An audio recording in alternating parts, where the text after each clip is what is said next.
اور اس کی طرف ہماری توجہ نہ ہو تو اس کا مطلب یہ ہے کہ ہم نے قرآن کو مہجور کر دیا ہے۔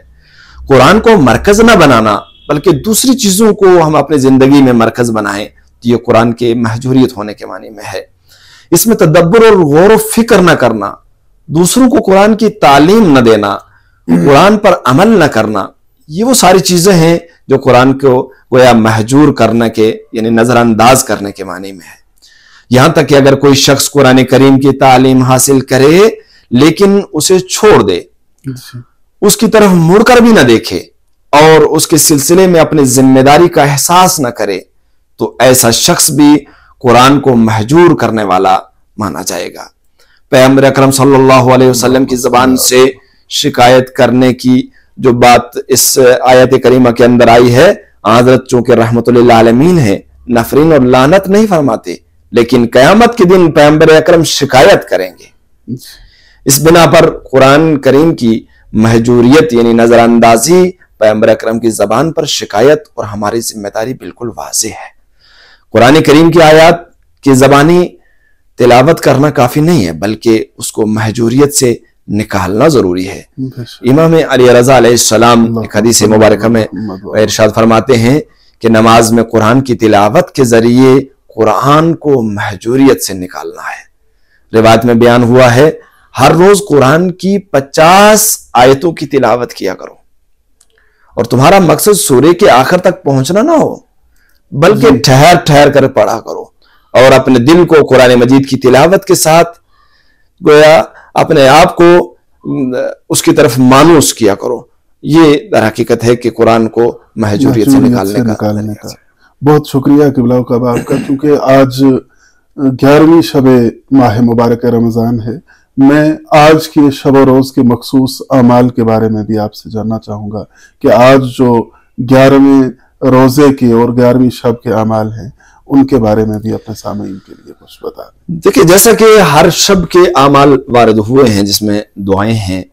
اور نمازیں ہیں، کچھ وہ مشترک نمازیں ہیں جس میں وہ 1000 رکعت نماز تھی کہ جس میں ابھی بھی ہر شب 20 رکعت نماز پڑھنا وہ اس کے نوافل اس کی سنت میں آتا ہے، مستحب ہے کہ پڑھا جائے۔ اور اسی طریقے سے آج شب کی مخصوص نماز جیسا کہ کتاب الوسائل میں رسول اکرم صلی اللہ علیہ وسلم سے روایت ہے کہ اس رات کو 2 رکعت نماز پڑھے۔ طریقہ نماز یہ ہے کہ ہر رکعت میں سورہ حمد کے بعد 20 مرتبہ سورہ انا اعطینا کی تلاوت کرے۔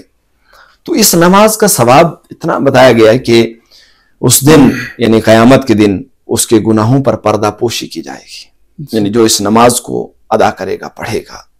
اور اسے اس کے گناہوں سے مطلع بھی نہ کیا جائے گا، یعنی قیامت کے دن اس سے پوچھ تاچھ نہ کی جائے گی۔ نبی کریم حضرت محمد مصطفیٰ صلی اللہ علیہ وآلہ وسلم نے ارشاد فرمایا کہ اللہ تعالیٰ 11ویں روزے کے عوض، جو آج یعنی دن کے روزے کی جو آپ نے بات کی ہے 11ویں روزے کی، تو فرمایا کہ اس کے عوض تم لوگوں کے لیے 4 حج اور 4 عمرے کا ثواب لکھ دیتا ہے، اور وہ حج و عمرہ جو انبیاء و صدیقین و شہداء کے ہمراہ انجام دیا جائے اس کا ثواب جو ہے اس انسان کو نصیب ہوتا ہے۔ اس کے دعا کا بھی ذکر ہے، آج کی دن کی مخصوص جو دعا ہے 11ویں ماہ مبارک رمضان کی، اس ماہ مبارک رمضان کی یہ جو مخصوص دعا ہے اس سے حاصل ہونے والے درس زندگی کے بارے میں بھی آپ اپنے ناظرین کے لیے کچھ ارشاد فرما دیں۔ ہر روز کی کچھ مشترک دعائیں ہیں اور کچھ مخصوص دعائیں ہیں، خاص کر وہ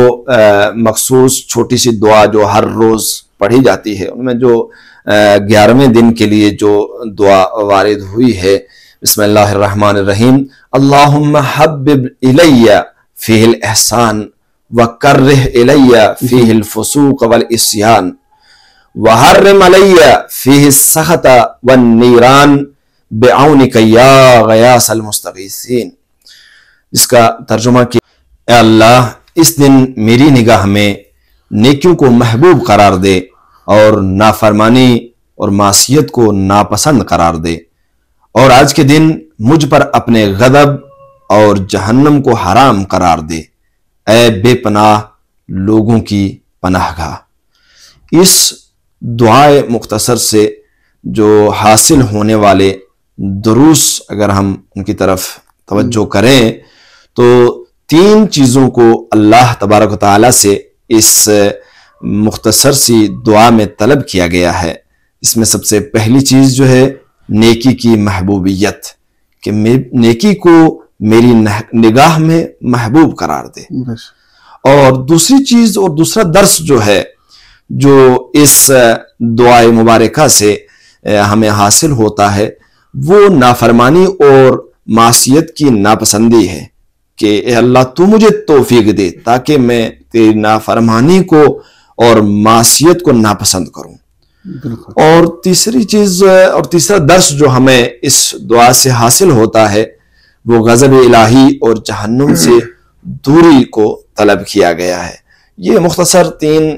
یہاں سے دروس جو اس دعائے مبارکہ سے حاصل ہوتے ہیں وہ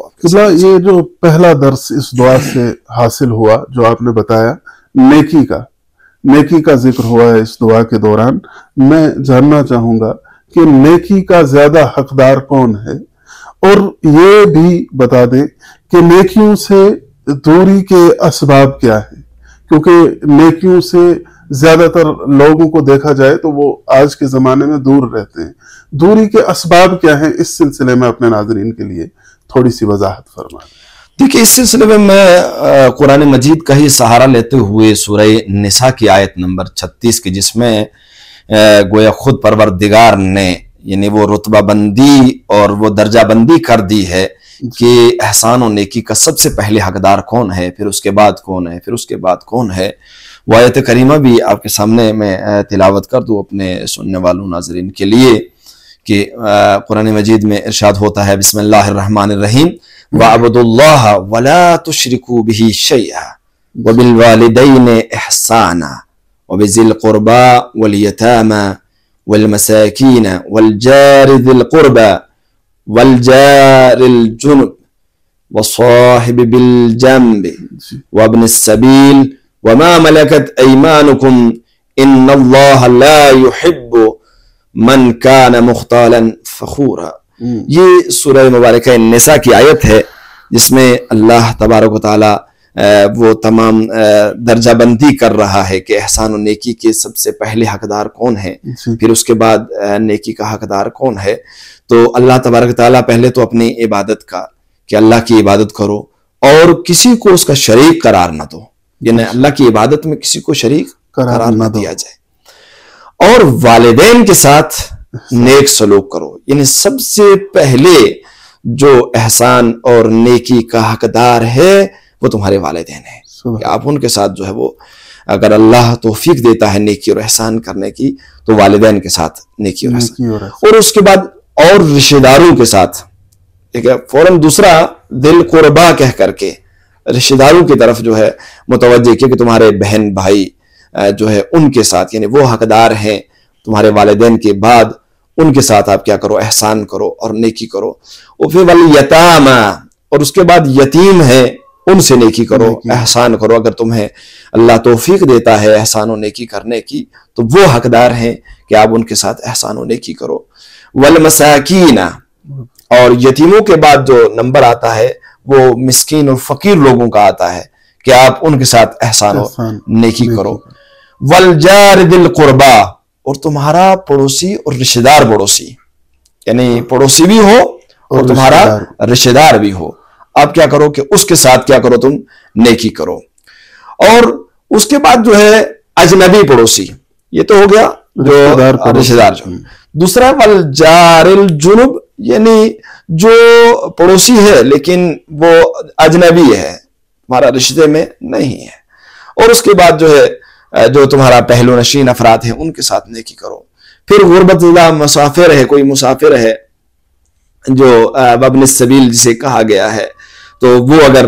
سفر میں ولو اپنے گھر میں وہ امیر ہی کیوں نہ ہو لیکن سفر میں مثلا اس کا چوری ہو جانے کی وجہ سے، ڈکیتی کی وجہ سے اس سے مال اس کا ضائع ہو گیا ہے اور وہ بیچارہ ہو گیا، تو آپ وہ حق رکھتا کہ آپ اس کے ساتھ احسان اور نیکی کرو۔ اس کے بعد غلام اور کنیز سب کے ساتھ نیک رفتار جو رکھو، بے شک اللہ مغرور اور متکبر لوگوں کو دوست نہیں رکھتا ہے۔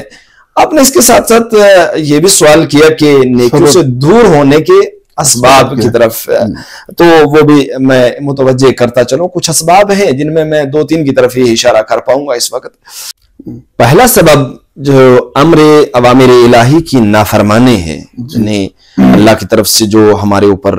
اس کے احکامات ہیں، جیسے نماز ہوئی، روزہ ہوا، حج و زکوٰۃ، جتنے اوامر الہی ہیں ان کی نافرمانی یہ سبب بنتی ہے کہ انسان نیکیوں سے دور ہو جاتا ہے۔ جیسے کہ قرآن مجید میں ابلیس کا تذکرہ کرتے ہوئے جو ہے اللہ ارشاد فرماتا ہے وَإِذْ قُلْنَا لِلْمَلَائِكَةِ اسْجُدُوا لِآدَمَ فَسَجَدُوا إِلَّا إِبْلِيسَ كَانَ مِنَ الْجِنِّ فَفَسَقَ عَنْ أَمْرِ رَبِّهِ، کہ جس کا ترجمہ یہ ہے کہ اور جب ہم نے ملائکہ سے کہا کہ آدم کو سجدہ کرو تو سوائے ابلیس کے سب نے سجدہ کر لیا، وہ جنات میں سے تھا۔ پھر اس نے اپنے پروردگار کے حکم کی نافرمانی کی، تو اس نافرمانی کی وجہ سے جو ہے اسے پروردگار نے اپنے بارگاہ سے اسے نکال دیا۔ اے لوگوں، کیا تم مجھے چھوڑ کر شیطان اور اس کی اولاد کو اپنا سرپرست بنا رہے ہو؟ یہ آیت کریمہ کا ادامہ اس میں۔ تو جو چیز وجہ بنی شیطان کے بارگاہ الہی سے دھتکارے جانے کی، نکلنے کی، وہ اس کی امر الہی سے، نافرمانی سے۔ اور دوسری چیز جو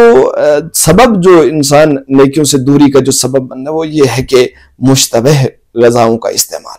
یعنی حرام لقمہ جو ہے یہ باعث بنتا ہے کہ پھر انسان کے اندر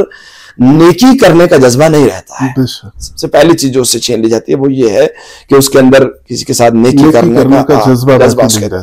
جیسے کہ قرآن مجید میں ارشاد ہوتا ہے وَلَا تَأْكُلُوا مِمَّا لَمْ يُذْكَرِ اسْمُ اللَّهِ عَلَيْهِ وَإِنَّهُ لَفِسْقٌ، کہ اور اسے نہ کھاؤ جس پر اللہ کا نام نہ لیا گیا ہو۔ مشتبہ چیز جو ہے آپ اسے نہ کھاؤ، غیر ذبیحہ نہ کھاؤ، کیونکہ اس کی وجہ یہ ہے کہ حرام اور غیر ذبیحہ اور مشتبہ چیزوں کے کھانے کی وجہ سے انسان کے اندر سے وہ ملکہ چھین لیا جاتا ہے، وہ توفیق چھن جاتی ہے کہ جو نیکیوں کی توفیق، نیکی جو ہے توفیق سے حاصل ہوتی ہے، مطلب جو نیکی کی سبب بنتا ہے وہ۔ تو یہ چیز جو ہے مشتبہ چیزوں اور ان چیزوں کا استعمال، ایسے عمل کرنے سے، ایسی چیزیں کھانے سے رکاوٹ بنتی ہے کہ انسان نیکیوں کی راہ میں یعنی رکاوٹ بنتا ہے۔ اور تیسری چیز اور آخری آج اس میں جو آپ کے سوال کے اس جواب میں، کہ اللہ کی نعمتوں کی فراموشی، جو اللہ نے ہم پر کتنے احسانات کیے ہیں کہ ان کو انسان گن بھی نہیں سکتا ہے، اور بے بدل اس کی نعمتیں ہیں، اور ان کی فراموش کر دینا اور صاحب نعمت کو یاد نہ کرنا، یہ چیز بھی باعث بنتی ہے کہ انسان جو ہے وہ ان سے نیکیوں سے دور رہے۔ بہت بہت شکریہ قبلہ آپ کا، آپ ایک بار پھر ہمارے اس پروگرام میں مہمان ہوئے۔ میں انتظامیہ کمیٹی خاتم الانبیاء لائبریری کی جانب سے آپ کا بہت بہت مشکور و ممنون۔ یہ میری سعادت ہے، شکریہ۔ ناظرین محترم، آپ کا بھی بہت بہت شکر گزار ہوں۔ آج کے اس شمارے کا اختتام ہوا چاہتا ہے، آپ سے اجازت چاہتے ہیں۔ خدا حافظ و ناصر۔ السلام علیکم ورحمۃ اللہ۔